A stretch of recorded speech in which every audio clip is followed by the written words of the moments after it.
네, 차관님 조금 전에 공수처를 그렇게 하려고 하는 이유가 무엇이냐 이런 질문이 있었습니다. 혹시 답을 하고 싶으세요? 뭐 한 가지를 들자면 왜죠? 뭐 지금 검찰 개혁을 위해서 필요하고요. 네, 또 고위공직자 등에 대한 수사가 네, 물론 뭐 지금은 잘하는 측면도 있습니다만 항상 네. 잘했다라고 볼 수 없는 측면이 있었습니다. 네. 계속 우리가 나왔지만 공수처 얘기 처음 나온 게 몇 년도죠? 저는 노무현 정부 시절로 기억하는데 지금 아닙니다. 여당 의원님들 말씀 보니까 98년부터라고 하시네요. 네, 1995년에 참여연대가 처음 제기를 했었는데요, 시민단체에서. 95년 하면은 검사 생활 해오셨으니까 기억나시죠? 95년도는 예, 제가 가장 최임금 그때 발생입니다. 가장 핵심적인 사건이 뭡니까? 검찰이 수사해서 밝혀냈고 국민들이 충격을 받으셨고 대한민국의 현 주소를 적나라하게 드러냈던 1995년 무슨 사건이었어요? 전두환 노태우 비자금 사건 아닙니까? 네. 맞죠? 얼마입니까 도대체? 전두환 전 대통령이 재벌로부터 150억, 200억씩 다 뜯어가지고 총계 다는 모르겠지만 검찰이 밝혀낸 금액 전두환 전 대통령 얼마예요? 뭐 수천억대. 수천억이죠. 2천 뭐 300 몇 억 되고 노태우 대통령도 비슷했습니다. 노태우 전 대통령 그거 다 추징금 다 내셨어요. 전 정말 감사하고 존경합니다. 최근에 5.18 국립민주화뮤지에도 그 아드님이 오셔서 참회에 그런 조문도 해주시고 너무 감사드립니다. 하지만 전두환 전 대통령은 그러지 않았어요. 자기 통장에 29만 원인가요? 이것밖에 없다. 알아서 해라. 공수처 출발은 거기입니다. 그래서 그 전에도 검찰이 무소불위의 권력을 갖고 있었고 사정이 중심이었고요. 언제나 부패 이야기가 독재 정권의 사회 통제 도구였습니다. 제가 경찰관일 때도 부패 척결하면서 죽어나가는 거는 하위직 경찰관들이었어요. 하위직 공무원들이었어요. 검사들, 판사들, 국회의원들, 장관들 이렇게 재벌들로부터 수백억 뜯어먹은 권력자들 어느 누구도 그 부패 사정에 걸리지 않았어요. 권력이 없어지고 죽은 권력 때문에 그때 이제 막 들춰졌습니다. 그게 2002년 또 무슨 일이 있었습니까? 한나라당 대선 차떼기 기억하십니까? 예, 기억. 예. 밝혀진 것만 800억. 차떼기란 말이 처음 생겼어요. 대선에 지려고 하니까 궁하니까 재벌들로부터 돈, 현금, 다발로 차에다 실어 넣어서 주차장에서 차째로 가져가고 국민 여러분께 이거 좀 없애달라는 거 아닙니까? 네? 검찰이 있지만 그 강한 권력을 모두 쥐고 있는 검찰이 있지만 이거 다 해결 못 하신 거 아니에요. 또 뭐가 터집니까? 2006년 지방선거 7당 6락 기억하세요? 7천만 원 주면 공천 받고 6천만 원 주면 탈락한다는 얘기였습니다. 그러다가 결국 다시 지난 정권 부패로 망한 거 아닙니까? 지금 전 이명박 대통령, 전 박근혜 대통령 재판 중이지만 유사한 방법 아닙니까? 재벌들로부터 돈 뜯어가지고 네? 지금 재판받고 있잖아요. 이거 그대로 놔둬야 되겠습니까? 현 정권이 뭐 공수처 내세워서 뭘 어떻게 하겠다고 자꾸 말씀들 하시는데 이게 갑자기 어제 오늘 나온 이야기입니까? 지난 대선 공약이었잖아요. 이제 더 이상 안 된다. 홍준표 당시 새누리당 대표만 제외하고 모든 대선 후보들이 공수처 약속했습니다. 대신에 홍준표 후보는 헌법상의 검사의 독점적 영장 청구권 없애겠다. 완전히 수사기소 분리해서 검찰 개혁하겠다. 이렇게 아주 급진적인 약속도 하셨습니다. 근데 지금까지 이어지고 오고 있는 거 아니겠습니까? 또 하나 이유가 있죠. 95년 전두환, 노태우 그 수천억 대의 비리뿐만 아니라 외국에서는 이탈리아에서는 마니폴리테 운동이 90년대를 주름 잡습니다. 깨끗한 손, 검사죠. 검찰입니다. 우리와의 차이가 뭘까요?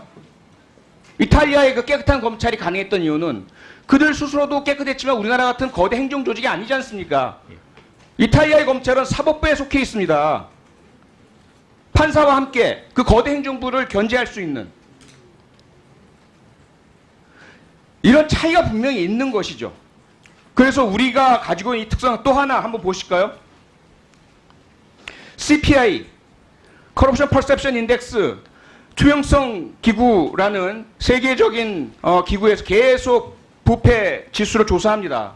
대한민국의 부패 지수 창피하지 않습니까? 등락이 좀 있긴 있지만 전 세계에서 45위, 6위 이 정도 선에서 왔다 갔다 하고 있는 정도예요. 그런데 우리보다 강력한 지금 공수처의 모델이라고 할 수 있는 ICAC, 염정공수 갖고 있는 홍콩, CPIB, 반부패 조사국 갖고 있는 싱가포르 언제나 우리보다 위에 있어요.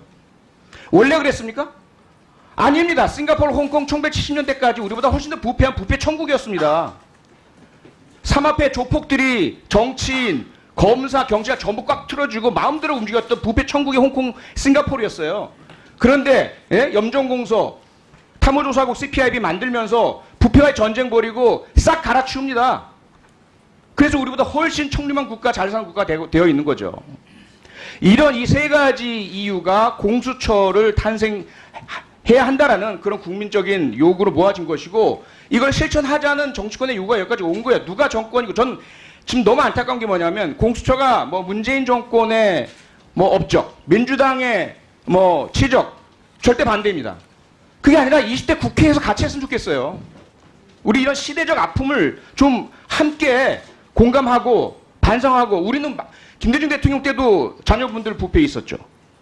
예, 김영삼 대통령 자녀분 부패 있었죠. 한보 비리, 대한민국을 망가뜨린 완전히 국가 부도 위기까지 몰아간 네? IMF 위기 상황까지 몰아간 게 부패 아닙니까 결국은. 예. 이거 이거 좀 없애자는 거 아니겠어요? 해결하자는 건 아니겠습니까? 검찰 잘하면 좋죠. 그런데 검찰은 검찰 검사들이 나빠서가 아니라 조직 구조상 대통령 밑에 있잖아요. 그렇습니다. 네, 행정부의 일원이잖아요. 그리고 고위검사들이 전관예우, 후관예우, 검사로서의 그런 막강한 권력을 이용해서 조금만 재벌 봐주고 조금만 정치 권력 봐주면 국회의원도 되고 대형 로펌도 들어가고 수백억 수임료도 땡기고 재벌에 이사 뭐 전무 다 가고 이거 아닙니까?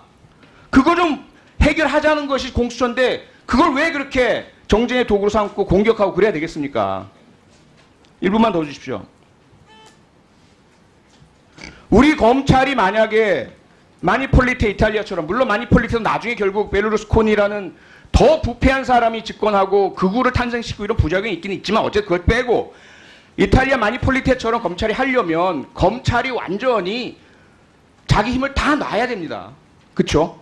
깨끗한 손이 돼야 돼요. 스폰서 검사, 뭐 그랜저 검사 원천적으로 불가능해져야 합니다. 그렇지 않습니까? 양자택일을 해야죠. 그렇지 않고 검찰 지금 현재 권한 권력 그대로 유지하면서 공수처 필요 없다 우리가 할게. 그걸 도와주신 검사 출신 예? 국회의원 여러분 그리고 제1야당 이래서야 되겠습니까? 우리도 저부터 반성하겠습니다. 마치도 우리가 뭐 깨끗하고 우리가 뭐 내세우니까 저들을 밀어붙여서 달성하는 어떤 승리의 트로피처럼 그건 전 아니라고 봅니다. 함께 같이 법무부도 똑같이 좀 중립적이고 전문적이면서 일관된 자세로 꼭 이번에만큼은 공수처 검찰개혁이건 깨끗한 나라, 부패 없는 나라 만들기 일조해 주시면 부탁드리겠습니다. 예, 하실 말씀 좀 하세요. 예, 검사들이 뭐 검찰에서 공수처를 반대한다 이렇게 말씀하신 부분은 조금 잘못된 것 같습니다. 검찰은 공수처의 초기에는 뭐 검찰 스스로 법과 원칙에 따라 수사를 하는데 그 부분에 대해서 인정받지 못하는 아쉬움이 있어서 반대했지만 문무일 총장 지금 윤석열 총장까지 공수처에 대해서는 반대하지 않는다는 입장을 공식적으로 표명을 했고요. 또 이런 측면이 있습니다.